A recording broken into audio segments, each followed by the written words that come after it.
Bismillahirrahmanirrahim. Melanjutkan kajian tafsir Ayatul Ahkam, kita sampai di muhadarah ke-33, hukum yang keempat. Qala al-musannifu rahimahullah, al-hukmur rabi, hukum yang keempat.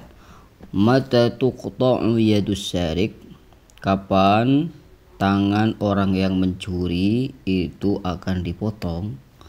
Wa ma hiya syurutu fi haddis sariqah, dan apa saja syarat-syarat dalam melaksanakan atau menegakkan hukuman bagi orang yang mencuri. Terlebih dahulu kita harus ketahui apa itu arti dari pencurian secara bahasa dan secara syariat.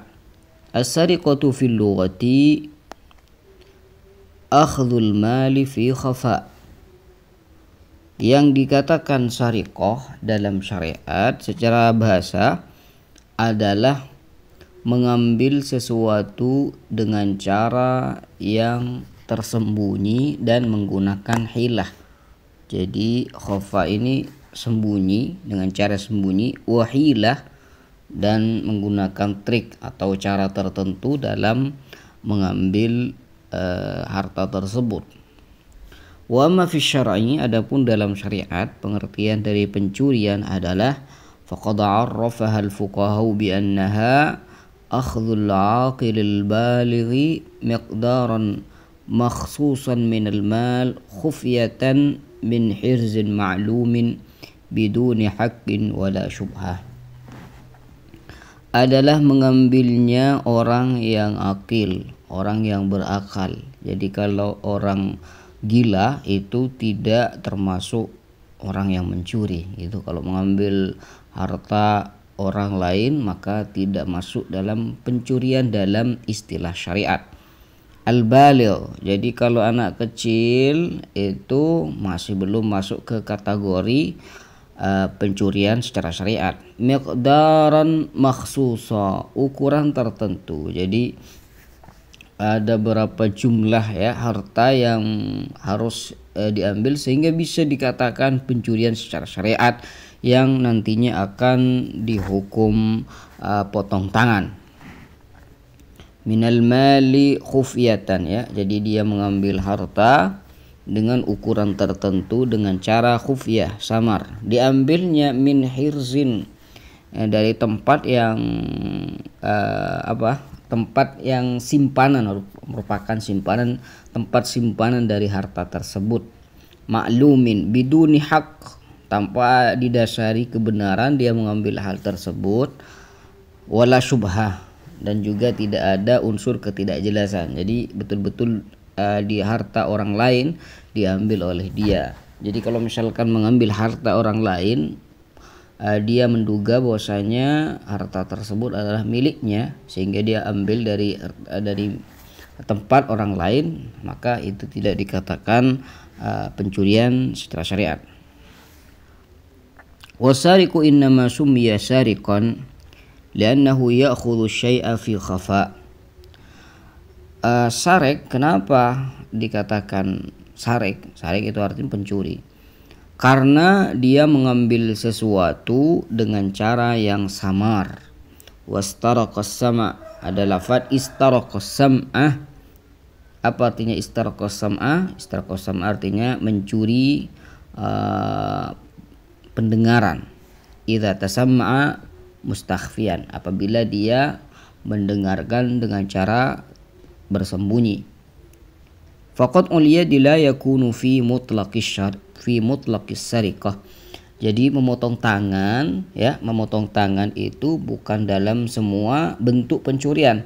Jadi ada pencurian tertentu baru dipotong tangannya. Apa tersebut? Bal fi sariqati syakhsin muayyan. Jadi dalam tindakan pencurian yang dilakukan oleh seseorang tertentu, ya. Yang dimaksud tertentu di sini akil baligh, ya. Miqdaran muayyan, ukuran tertentu, min hirzi mislihi. Min hirzin mislihi, diambil dari tempat penyimpanannya. Jadi kalau misalkan di jalan, kan jalan itu bukan tempat penyimpanan, bukan tempat penyimpanan barang. Maka kalau mengambil dari situ tidak dikatakan sariqah secara syariat. Bihadza warada syar'ul hanif, dan seperti inilah apa yang disampaikan oleh syariat. Amal aqlu wal bulu, adapun berakal dan balik ini merupakan syarat ya agar bisa dikatakan tindakannya yaitu pencurian dalam syariat. Fali'anna sariqata jinayatun, karena tindakan pencurian adalah merupakan tindakan pidana. Wa hiya la tatahaqqaqu bidunihima, dan tindakan pidana itu tidak akan terwujud kecuali dengan akal dan baligh ya. Wal majnun was saghir ghair mukallafain, sedangkan orang gila yang tidak punya akal dan anak kecil yang masih belum baligh, mereka itu tidak masuk dalam taklif. Fama yasduru minhuma la yadkhulu fi dairatit taklif alladhi yu'aqabu alaihi al-fa'il. Maka apa yang dilakukan dari keduanya, dari orang anak kecil dan orang gila yang tidak mukallaf itu, apa yang dilakukan mereka berdua tidak masuk dalam lingkup taklif, yang mana dengan adanya taklif itu orang yang melakukan akan disiksa.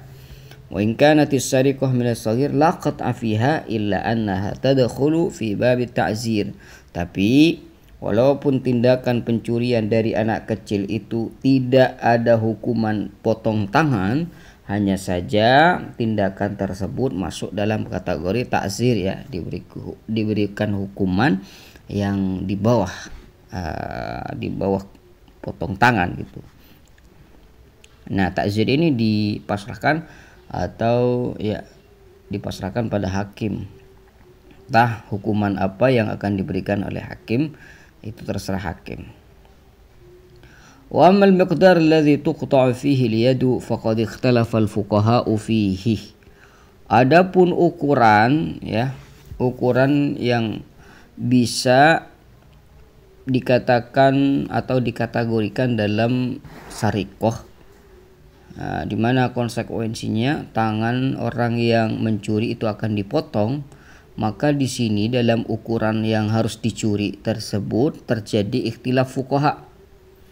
Faqala Abu Hanifah wa Thawri, Imam Abu Hanifah wa Thawri sendiri berkata, la qat'a illa fi 'asharati darahim fasa'idan aw qimataha min ghairiha.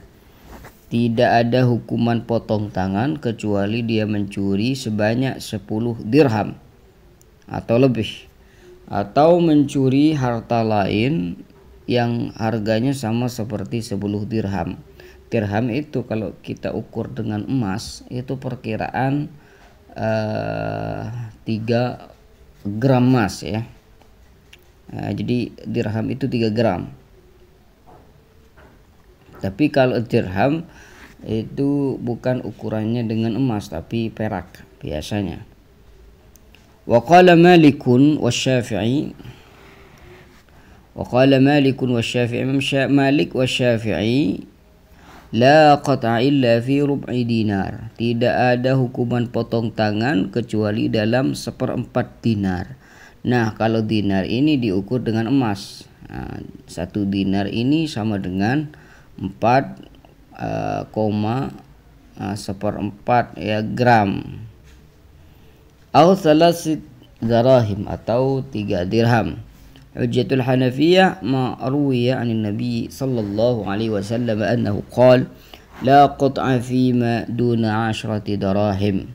Dalil mazhab Hanafi yang mengatakan bahwasanya tidak ada hukuman potong tangan kecuali sudah sampai 10 dirham adalah hadis yang diriwayatkan dari baginda Nabi sallallahu alaihi wasallam bahwasanya beliau bersabda, tidak ada hukuman potong tangan kecuali dalam harta yang dicuri. Tidak ada hukuman potongan tangan di harta yang dicuri kurang dari 10 dirham. Ini hadis pertama. Kemudian yang selanjutnya, malukila an Ibnu Abbasin wa Ibnu Mas'udin wa Ibnu Umar wa Atha annahum qalu. Hadis yang diriwayatkan dari mereka Ibnu Abbas, Ibnu Mas'ud, Ibnu Umar, Atha, mereka berkata, la qat'a illa fi 'ashrati dirahim. Tidak ada hukuman potong tangan kecuali dalam harta yang dicuri adalah 10 dirham. Nah, sekarang kita akan membaca dalil mazhab Maliki wa Syafi'iyah di mana mereka itu mengatakan bahwasanya harta yang dicuri itu diperkirakan 1/4 dinar atau 3 dirham. Apa dalil mereka? Hujjatul Maliki wa Syafi'iyah marwiya an Aisyah radhiyallahu anha anha qalat. Diriwayatkan dari Sayyidah Aisyah radhiyallahu anha bahwasanya beliau berkata, kana Nabiyyu sallallahu alaihi wasallam yaqta'u yada sariq fi rub'i dinarin fasa'ida. Rasulullah sallallahu alaihi wasallam itu memotong tangan orang yang mencuri dalam pencurian harta yang diukur rub'u dinar atau 1/4 dinar atau lebih. Ini hadis pertama diriwayatkan oleh Sayyidah Aisyah. Hadis yang kedua, marwi an Ibnu Umar anna Nabiy sallallahu alaihi wasallam qata'a fi mijannin thamanuhu 3 darahim. Hadis yang diriwayatkan dari sahabat Abdullah bin Umar bahwasanya Nabi Shallallahu alaihi wasallam itu memotong tangan seseorang yang mencuri mijan. Mijan ini artinya perisai baju perang itu.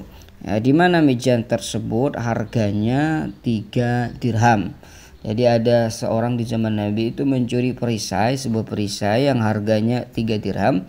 Lalu orang tersebut itu oleh Nabi Shallallahu alaihi wasallam sesuai dengan riwayat Abdullah bin Umar, tangan orang tersebut itu dipotong oleh Nabi Shallallahu alaihi wasallam. Hadis yang selanjutnya marwiya 'an Nabi Shallallahu alaihi wasallam annahu qala la tuqta'u yadu sariq illa fi rub'i dinarin fasa'ida. Tidak dipotong tangan orang yang mencuri kecuali sampai 1/4 dinar atau lebih. Hadzal qaulu manqulun an Abi Bakrin wa Umar wa Utsman wa Ali.